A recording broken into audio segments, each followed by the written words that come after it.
Баршаңызға сәлем. Бүгін сіздермен өте жеңіл дайындалатын, әрі дәмді болып шығатын айраннан пирог дайындаймыз. Алдымен менің каналыма тіркелуді ұмытпаңыздар.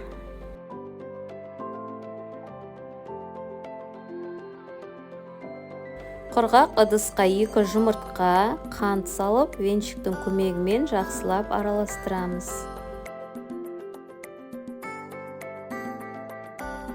Осының үстіне бөлме температурасындағы айранымызды құямыз.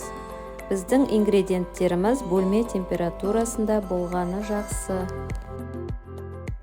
Енді үстіне күнбағыс майын құйып, оны да жақсылап араластырып аламыз.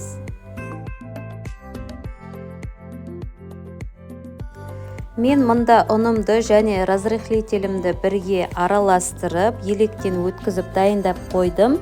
Енді осы дайын болған қоспаларымыздың үстіне ұнымызды және разрыхлителімізді салып араластырып аламыз. Бізде видеода көрсетілгенде қоймалжың массы болады.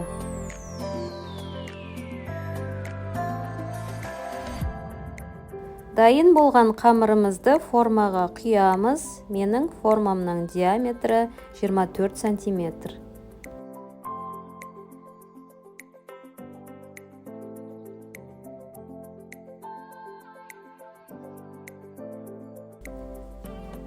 Қызып тұрған 170 градус пеште 20-25 минуттай пісіріп аламыз.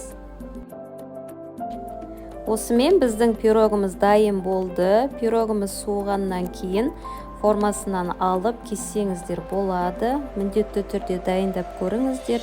Өте дәмді болып шығады. Менің басқа да рецепттерімді көру үшін каналға тіркелуді ұмытпаңыздар. Ас болсын!